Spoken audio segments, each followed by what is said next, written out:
Arg! Ahoy there, matey! Welcome aboard the world of boating. Please stand clear of the doors. Por favor, manténganse alejado de las puertas. The radio show devoted exclusively to the boating lifestyle. You're gonna need a bigger boat. Brought to you by worldofboating.com, your internet portal for the boating enthusiast. I was just looking into buying a boat of my own. Call World of Boating toll-free now at 1-8888-28-BOAT. That's 1-888-828-BOAT. And welcome. This is the World of Boating. Greg, your first mate. Barry the Boater, Mike the Mariner rounding out the crew this week as we navigate the latest boating news and information. Captain Patrick on hiatus. No, there are no rumors, or we're not going to start him, that he was at the helm of that barge or ship that crashed into the into the bridge in Baltimore. It was not Captain Patrick, and he's not been thrown in the brig, just for the record. No, he wasn't on. It's a ship. Yeah. Well, regardless, it's purely coincidence that he's not here today. I don't want people to connect those dots. You know, he may be part of the investigation team. Well, because quiet. We don't want to start that kind of rumor and innuendo. Oh, okay. Not on purpose. Not in my endo, at least. But we're going to talk about that quite a bit today because obviously that is a major media story that I think all of us as boating enthusiasts can relate to a little bit more, even than the general public. So we're going to get to that in just a bit. But before we do, we got to talk about me. Of course. Because that's just what we do. I mean, World of Greg. Yeah. Didn't we have that on the agenda? That was the agenda you sent out earlier today, right? Yeah. Let's see. I mean, I actually spent some time up in the Big Apple last week. Since last week's show, I've done a lot, actually, and had some boating excursions up there around the Hudson River. It was pretty cool. I was looking out for that, by the way, that barge that the two guys from Saturday Night Live are trying to, they're refurbishing a ferry that they bought for like, I don't know, $250,000 that they hope to turn into some kind of floating, nightclub. I was looking for that on the waterfront there up in New York, but I didn't see it. So I don't know where they got it. You had to look under the water. I don't think so. It's still floating. It didn't sink yet, right? It's still floating? No, it's still floating. And the project's underway. They supposedly have a budget of like $34 million to renovate. That sounds like a great investment. This ferry. That's a budget, but how much do they actually have for that budget? Well, I don't know. But, they're investors. It's Colin Jost and who's the other? The Pete Davidson. Have they started a Saturday GoFundMe Night page on that one? Yeah, probably. I don't know. But they're investors in this. Patrick was poo-pooing this out from day one, saying this is a terrible idea. But I don't know. I read an article that said that the hull of that ferry is actually in very good shape, and they're planning to gut it. If they got $35 million, they could put whatever they want on this thing, couldn't they? If they have a good hull, why not? Or maybe they could it'd just work. build a whole new one for $35 million. Well, maybe. I don't know. For some reason, they thought it'd be a good idea. There's it's the John F. Kennedy Ferry or something like that. So maybe there's some historic elements they hope to play off of. I don't know, but God knows the demand is there for entertainment up in New York. I was up there; the place was popping, and I don't mean by gunfire, even though that could be part of the stuff going on too. It was better than my last trip to New York, I will say, and it was good. And but you did some boating? Did I went along the waterfront there, and I was looking around and just cruised. Had a short cruise, on the Hudson River, and it was kind of nice. It was a good visit. The weather was cooperative enough and just barely warm enough with a big coat, so it's still a little cool up there in the Northeast. But I came back. And Monday morning, this was last week, and I reported to jury duty. And, wonderful. And that was not fun. And but I will say, here's the trick. I thought for sure, middle-aged white guy's not going to get picked, for the jury selection. And, but so I'm playing that card, thinking like there's no way in hell I'm going to be picked for jury. There's like 50 people. They need like 7 people or something like that, right? Were you one of the first 7? Well, I went through and I got picked. And sure enough, but I was like, how's this possible? And I'm like, of course, it's just impossible for me to dial down the awesome enough to make sure that, I don't get picked for something like that. I got to figure that out. It's a curse, Barry. You hear what I'm saying? One of the attorneys probably had heard this radio show once. Well, right. That's right. Sure, I'm going to punish you now. That should be automatic disqualification. But no, I got picked, and I had to serve on a jury and convict a guy. It was so you already rendered your verdict. Okay. Yeah, it was a big waste of time. Of everything all the way around it. So and then I probably picked up a bug too. I'm a little under the weather today. So, I'm a little miserable this week. So, is that enough? But I'm here. So are you sleeping in a cave now to protect your identity? What do you mean? Well, the family may come after you now. No, quiet. Oh, okay. We can't talk about that. Well, you are on the radio. Yeah. But hundreds of thousands of people are listening. Well, the thing that's sad is I can't believe middle-aged white guy won out over, or my awesomeness overshadowed the fact that I should be totally disqualified. Maybe they thought he was feeble-brained enough that they would have said, not guilty, whatever. Yeah. How many times have you been called for jury duty over the years? I've been called precisely one time in my entire life. Yeah, I did. I've done it once or twice before. Once a fairly long time ago, and shortly before that, I got called, I think. But it's been a long stretch. Long stretch for me. And 4 then, or 5 times for me. And, really? Wow. Well, I did when I lived in Dade County. Mm-hmm. I got called more often down there than in Broward. So, and that's a pain. You got to go all the way downtown Miami. I hate that. Yeah, this was bad enough, but they made it as pleasant as it possibly could be. And sure, here's your bologna sandwich. The case, they didn't give a squat actually, but regardless, they were nice. The people running everything, and they did the best they could. But even the judge came in after and just said, sorry, you guys got a dud of a case. I mean, we deliberated for all of 2 minutes. It was so obvious and a waste of time and money. And I don't know, but it is what it is. So, I got through it and I'm ready for the show and I'm here, and probably about 80%. Because like I said, I probably picked up a bug doing this too. But enough about me. Well, I'll probably circle back at some point. You don't have to. I just thought I'd want to get it out there, So, yeah, we can talk about Captain Patrick. He's not here. Well, I'm sure that'll come up at some point, But once again, we kind of already did. We threw him under the bus or under the bridge, saying he's not here today, But I just want to get it out there that he has nothing to do with. He was not on the boat and nothing to do with that ship that crashed into the bridge. Now, obviously, I'm kidding a little bit, but that is a tragic situation. Yes, and it is unfortunate. It is kind of crazy when you saw the coverage of this, though, and you see how vulnerable we are for something like that. To see how serious something is, as simple as losing power on a ship like that could take out an entire bridge. Yeah. They hit it in they hit it in the right spot, but we had something similar in Tampa years ago. You remember that? Yeah, I remember. Yeah, the Skyway Bridge was hit by. Did it take it out the whole way? It took out half the bridge. Yeah. Yeah, I don't. It took out a big one major span. It took one major span out, and if you look at the bridge, the way it was reconstructed, it has. What they call dolphins, but they're basically great big cement plug discs in the water, probably 30 to 40 yards across, in front of and on both sides of the bollards, the pylons or whatever. Yeah. So it would be next to impossible for a ship to hit the existing Skyway Bridge. Yeah. The new one. Unless the bow stuck out far enough, which is what I think this particular ship did up there, is that if you look at it, there wasn't that concrete all around those support beams. That bridge did not have those dolphins. Yeah. Well, we're going to talk about that incident and what you can learn from it as a boater on a much smaller scale next on The World of Boating. Stay close.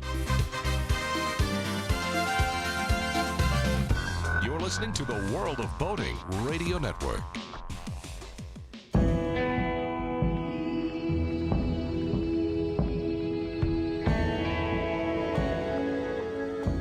explorer in the other 2/3 of your world. Be the buddy who takes the kids in the aquarium instead of just to it. Be adventurous. Be amazed. Be a diver. Even Keatley wasn't ready for me, or anything that followed. Chased by a police department, led by his ex-girlfriend, and hunted by brain fork-wielding Fijian assassins, it's everything he can do to keep from getting locked up, killed, or worse. Kava Screw is available as an ebook for $2.99 at Amazon.com. Kava Screw. Put a brain fork in him. He's done. Hosting a radio show about scuba diving and boating is one of the best gigs on the planet. It's actually part of my job to check out and report on cool new products I personally use to enhance my diving and boating adventures. However, I do believe in sharing the joy, and this is why we've added Nanook protective hard cases to our list of products you can now purchase on the merchandise page at scubaradio.com. Nanook cases are designed to protect the most sensitive equipment in the harshest environments. Underwater photographers, listen up. From their high-impact NK7 resin to their exclusive Power Claw latches, Nanook has raised the bar for those of you that demand the best protection for your gear. Plus, Nanook protective cases cost less than similar products currently on the market. The company has been around for over 15 years, but it's new to the U.S., so we've made a small number of Nanook cases available exclusively for you at a special introductory price on the merchandise page at scubaradio.com. Go there now and check out Nanook, the evolution of protection.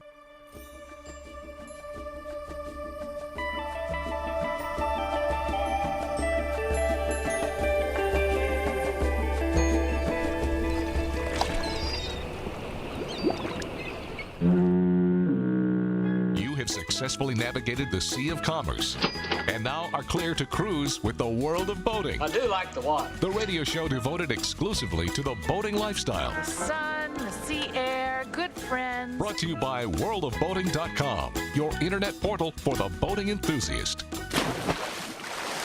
I'm really excited to check out these beautiful waters with you in a really cool way. All right. See that boat over there? Yeah. I think we're going to sail on it today. Oh, my God. Yes. This is the World of Boating. Greg, your first mate. There we go. Barry the Boater, Mike the Mariner, celebrating together the end, the finale of The Bachelor. They did find love. Came down to the two final ladies.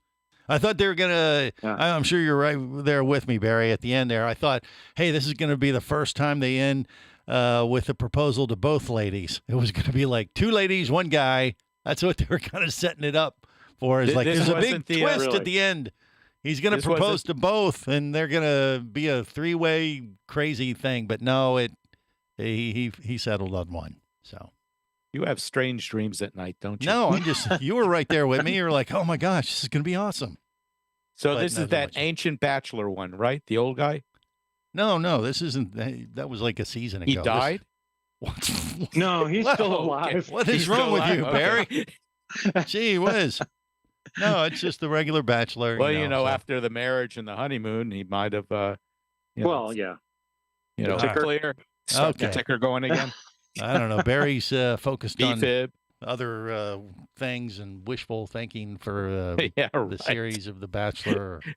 When the moment is right, take the blue pill. Okay. All right. If you say so. That sounds. Is that why you're wearing a blue shirt? Yeah. Way to make it awkward, Barry. Okay. So, look, we're talking about this ship that crashed into the bridge in Baltimore. There are some preliminary reports. Obviously it lost power, lost steerage, and we're going to talk about that and maybe how to apply that to your personal boating experiences, in a much smaller vessel. Because kind of what happened is not that uncommon, just for boating, folks out on the water, and we want to discuss that. But one of the preliminary things of why the ship may have lost power, one of the theories out there is that it might have had bad gas, and it's been a problem evidently that's plagued the cargo ship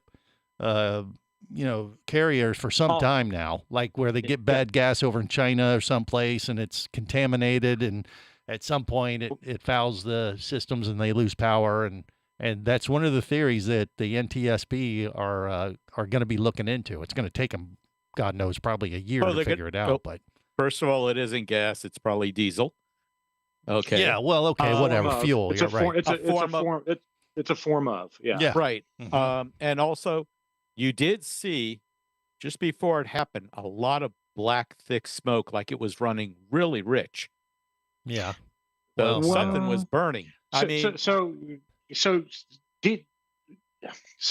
the issue there, I think, is that when the plant shut down, see, these are, the diesel engines are not directly connected to the prop shafts. It's a generator. Right. okay, so this basically. is So it's electric propulsion. Diesel electric, right? Yeah. And what happened is when they lost power, they then restarted the engine and they got it going. And of course, it was under full load because they had called for full reverse thrust. Right. All those things were happening all at the same time. So that's what you're up against. And when you saw that, you'll see that happen when a ship is underway. You'll see a puff of black smoke come out of the plant just because things are changing loads and the generator's under a higher load and well, it's fairly common when you start up a diesel. It's going to puff out the first second if or you're two. going to start it up. But that's Right. the other thing. If this ship was coming in to offload, that means it had to have traveled across the ocean somewhere. It was already burning that fuel. Why did it all of a sudden happen? it was actually leaving. Yeah, it port. was leaving port. It I was- thought. So Yeah, would it yeah. have gotten fuel here? Oh, it said no. Said according to at least one article I saw that the last time they have it tracked as getting fuel was overseas. And it Okay. hadn't gotten any fuel. But I mean, Any it's fuel very there. preliminary. We don't know for sure. So there's a lot of this is speculation at this point. But once again, one of the theories is, and this is based on some ongoing reporting that I saw in this one particular article, said that this has plagued the cargo ship industry for some time now, where they've been getting contaminated fuel and it's been causing problems, especially for some time, and it hasn't been a big issue because usually when it creates a problem, they're out in the middle of the ocean someplace. They lose power, okay, they're out there floating. It's not a big deal. Of course, it happens at an inopportune moment when you're trying to leave port and you're in a busy waterway. Right. That's a different ball game, and that seems to be obviously what happened in this case. Right. So they call it bunker fuel, and it's not clean diesel like you're putting in your F-250, at the racetrack gas station. This is bunker fuel that is probably the lowest grade fuel because of its volume. Yeah. That you can find on Earth for any given use, and it's used a lot in power plants and shipping and all that. But it's probably loosely based on diesel fuel. It's a fuel oil kerosene based kind of a thing, but it also has waste in it, like waste oil, waste solvents from the refining process. It's basically The cheapest stuff you could get. Yeah. Yeah, and In the if loose you think about refined. it, Yeah. right. And what basically it's the worst fuel you can get, and they basically use the shipping industry to dispose of the waste of the refining process for the bottom more of the refined barrel. fuels. Yeah. Right, for the fuels we use for cars and trucks. Well, and, that kind of and makes. airplanes. Here's a theory to throw out there. I mean, Barry was talking about this before the show. It was like, well, if it was contaminated fuel, wouldn't it have been a problem if it had traveled across seas? But maybe as it ate up the fuel throughout the trip, and then it got into port, and they're running on, the last quarter tank or whatever, where all the gunk and crap is settled, or who knows? Yeah. I mean, They go that could through be. two or three different. They'll go to two or three different locations before they have to refuel, and they'll plan ahead. They may have gone to Baltimore, then they were going to go to Jacksonville, Right. and maybe somewhere in the Bahamas, and then they would maybe somewhere down in the Caribbean, and that's where they're going to go bunker. They call it bunkering. And they'll you go- don't. And you don't what, really Barry? know. What? You don't really know whether, first of all, there are fuel pickups down at the bottom, or do they float on the top? So fuels versus water or other contaminants will separate into layers. Mm-hmm. So people always talk about, oh, I got bad gas, that's why my car's running running poorly. That could be because the water would settle on the bottom, the gas would be on top. Yeah. So that's that why I'm would happen saying right away. maybe. I mean, possible, but the ship still had to come over here. Right. It did. It traveled across. I saw the track, and it traveled quite a ways over from Asia, and it filled up in, over there in China or someplace, and at least according to this one track, it had not fueled up again since.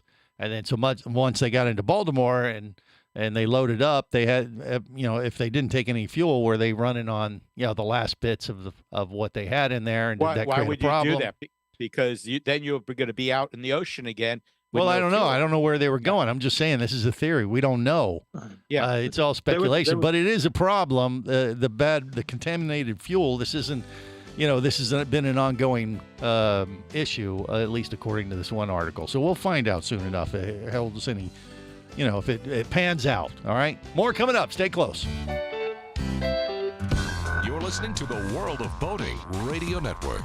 Traffic sucks, unless you're scuba diving with Mike Scott. Mike glanced down at his dive computer. It showed less than 50 PSI left in his tank. Probably just a few more breaths. Or riding shotgun in a thrilling car chase. One bullet hit the Jeep's windshield, spiderwebbing the passenger side. Mike shifted into second gear and felt the Jeep leap forward. This just got serious. Escape your commute with audiobooks from author Eric Douglas. Download to your phone. Go to booksbyeric.com or audible.com. Do you have a message or product you need to share with the boating world? Well, look no further than the World of Boating radio show. Just like you, thousands of boating enthusiasts are hearing this message, and we could be talking about you and your product or service as early as next Saturday. Remember, a terrible thing happens when you don't advertise. Nothing. Go to worldofboating.com, send us an email, and let's get to work to make your marketing message matter.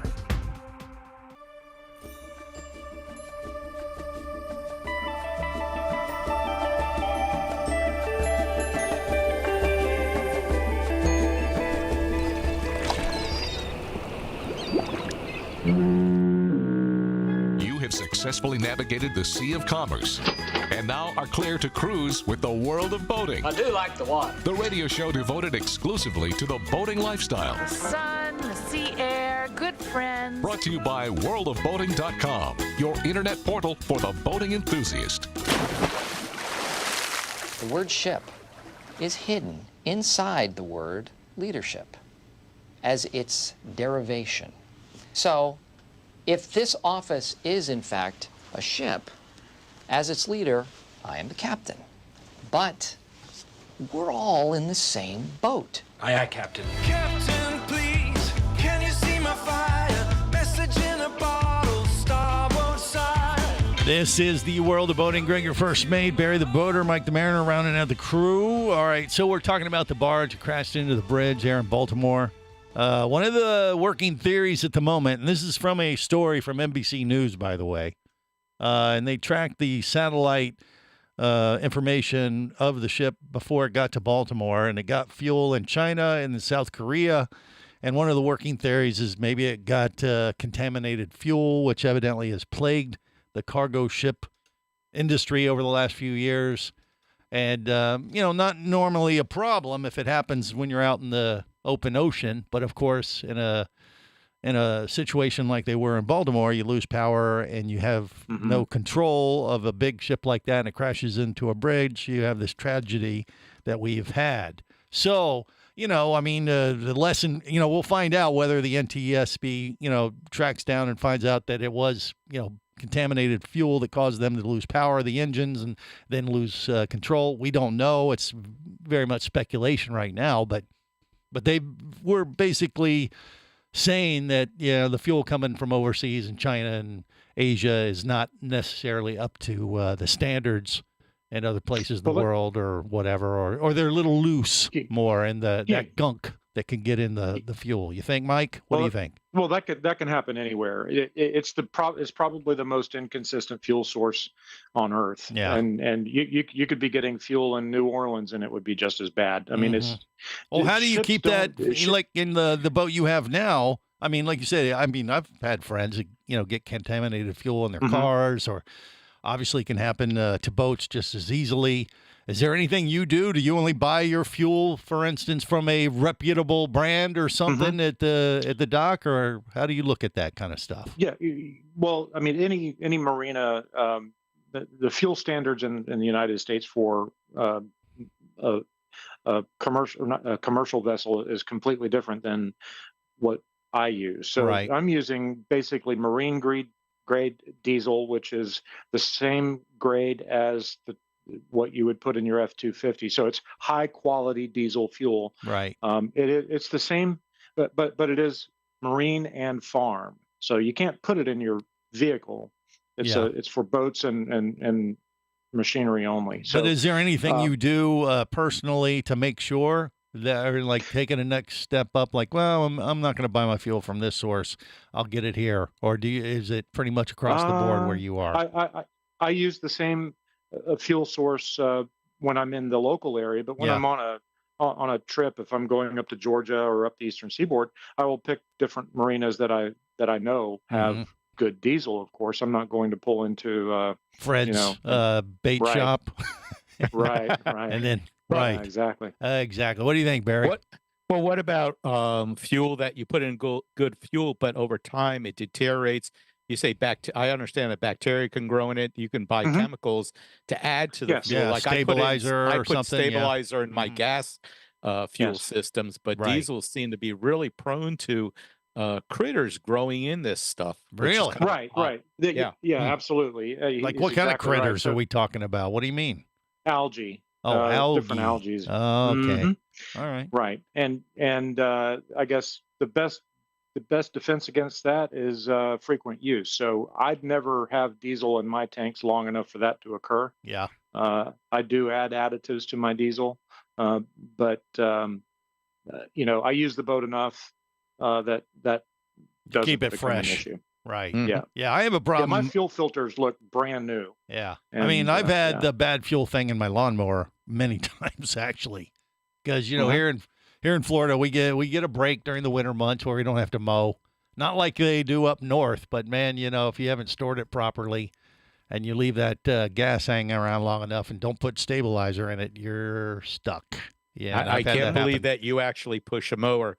But what is that supposed to mean? To ask another question. Has anyone heard if I know they capped it or someone sounded Mayday?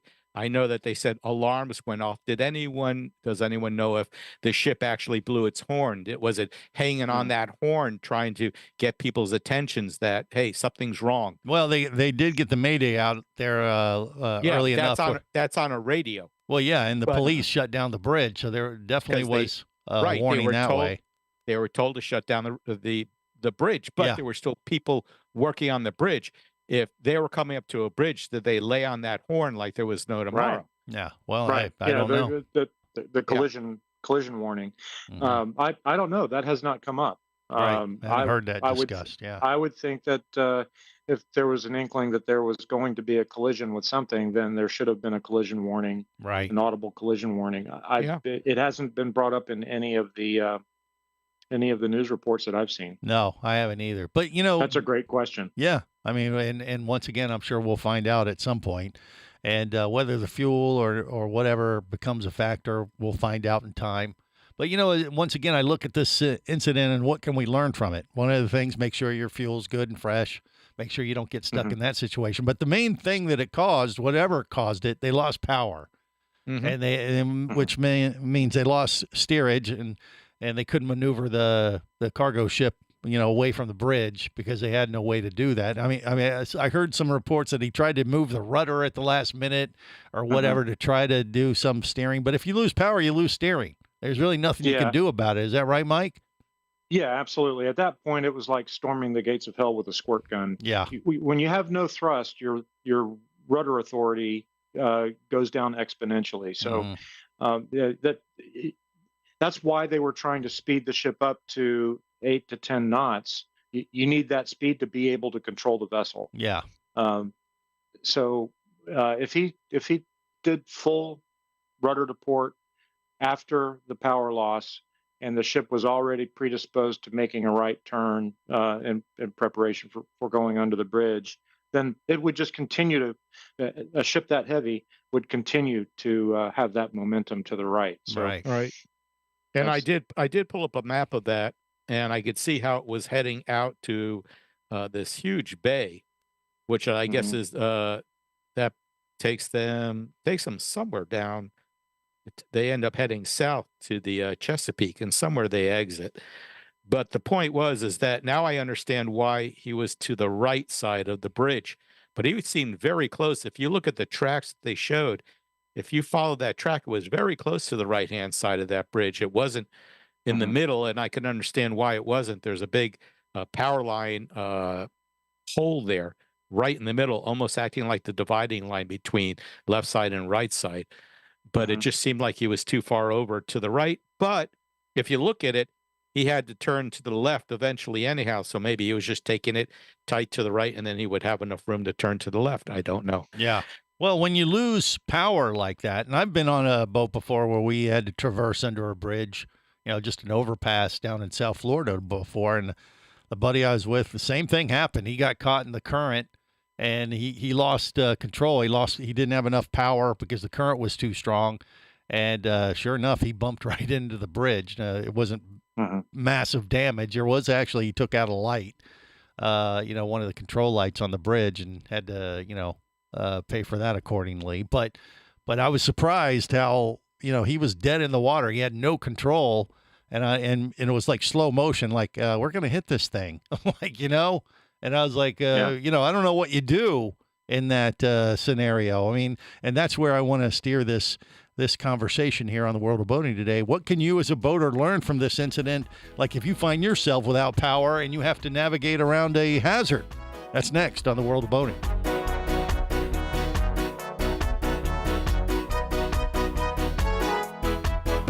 You're listening to the World of Boating Radio Network.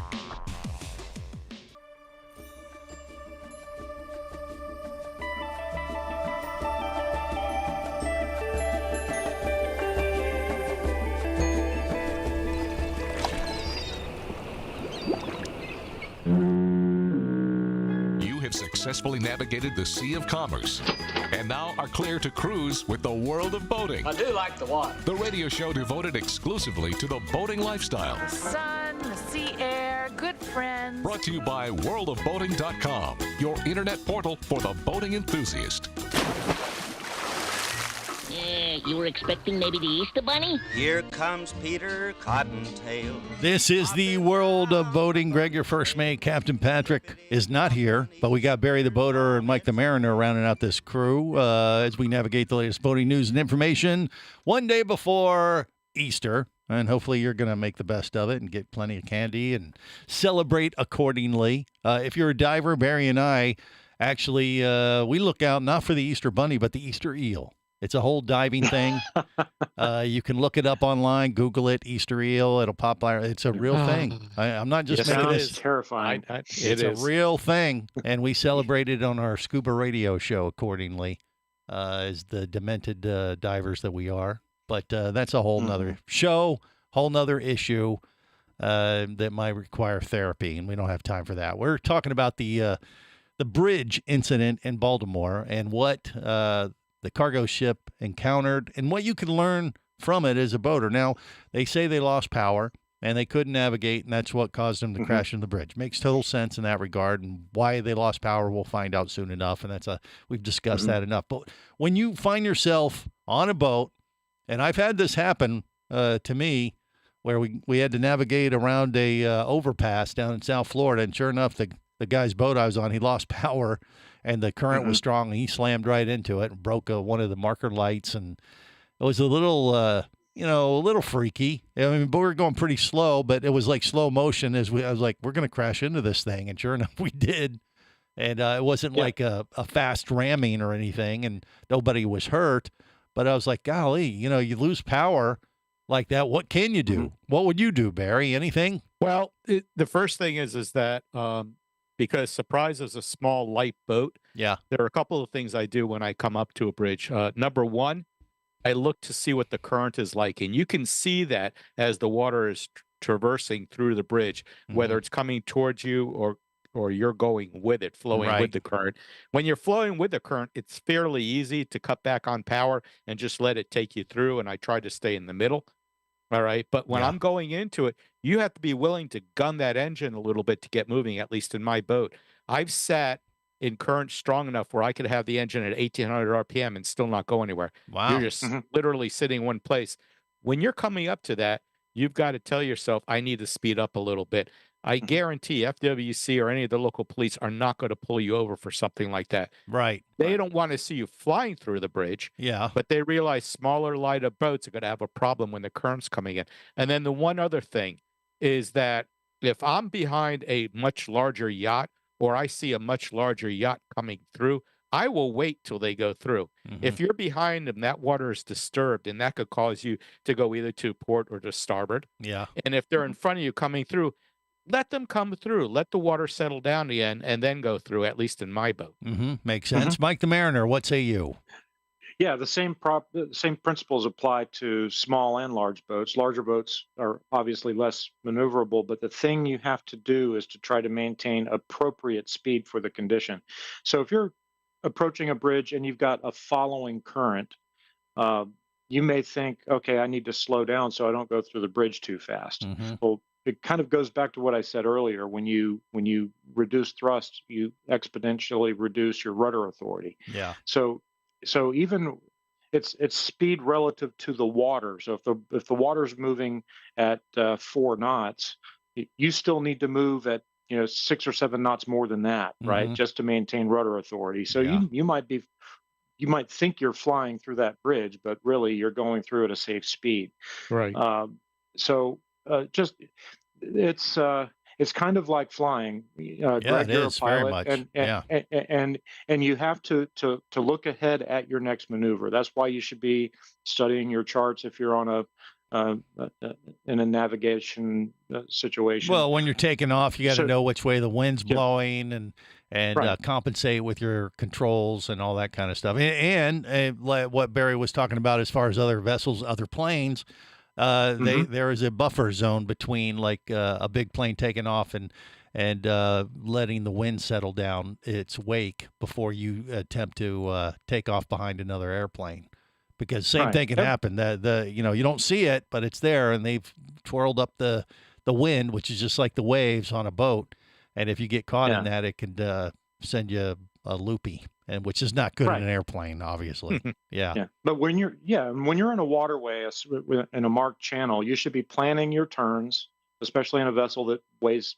My boat weighs 40,000 pounds, so I have to plan my turns accordingly because it doesn't move fast. It doesn't react quickly to input. So you want to make sure, and you certainly want to make sure that you've got a bead on incoming traffic coming the opposite direction.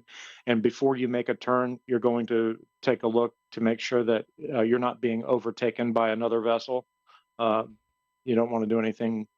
And if you're approaching a really congested area, then you want to go ahead and do that Securite message and announce your intentions on channel 16. So that when you're entering a harbor or going through a bridge that's in maybe a tight turn or whatever, if there's other traffic out there, it's always nice to say, you don't want to make it a secret. Hey, here comes Silhouette. We're coming through. Right. Securite, Silhouette coming through. Yeah, well, something like that. I hear beam. that. Yeah. I've heard that in the Miami River. I hear that up at the New River, anywhere down Fort Lauderdale, the Stranahan River.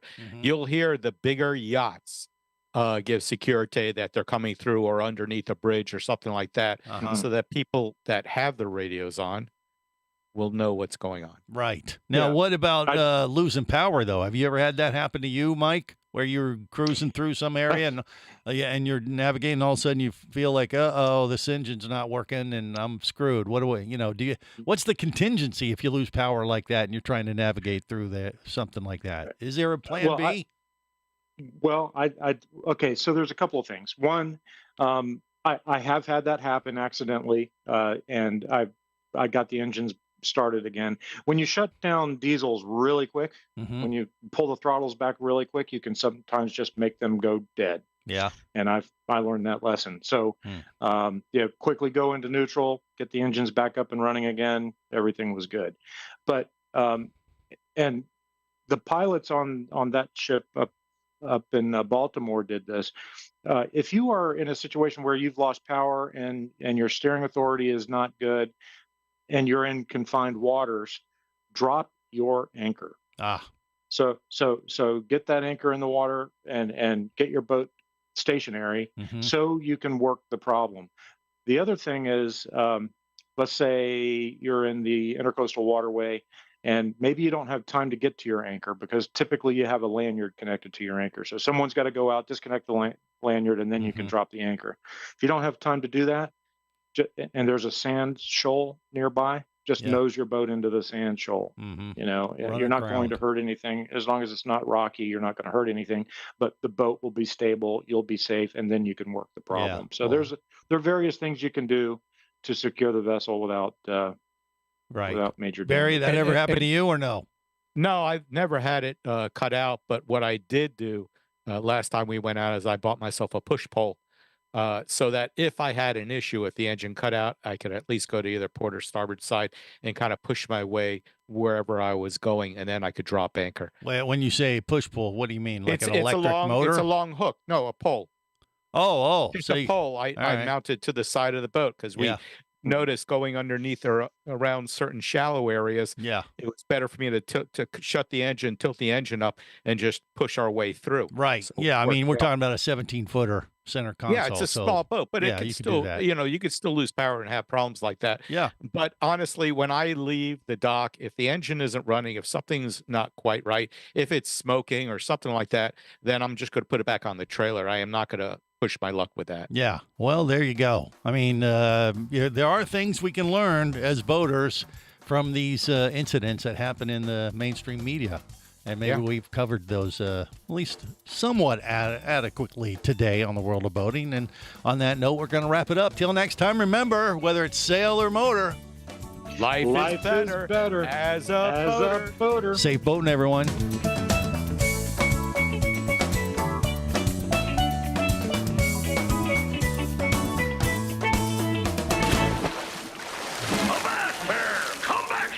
Barnacle-bitten swab. World of Boating is brought to you by worldofboating.com, your internet portal for the boating enthusiast. Any of this getting through to you, son? World of Boating is a production of Overboard Entertainment Incorporated. Computer standing by. Remember, you can listen live or to archives of past shows worldwide over the internet at worldofboating.com. Computers can do that? So tell a friend and come aboard every week for the World of Boating. This is so great. I can't wait. I'm getting goosebumps. Feel me. Feel me. The radio show devoted exclusively to the boating lifestyle. TTFN, ta-ta for now. The opinions you just heard on the World of Boating are those of the hosts, callers, and guests. They are not necessarily those of any station or network, its management, or advertisers. What are you being such a weenie for? While on the water, your safety and the safety of many others depends on you. So boat smart and operate your vessel only after receiving the proper training and instruction for your area. There is a fine line between genius and madness. Have any questions or comments? Feel free to do so via the web at worldofboating.com.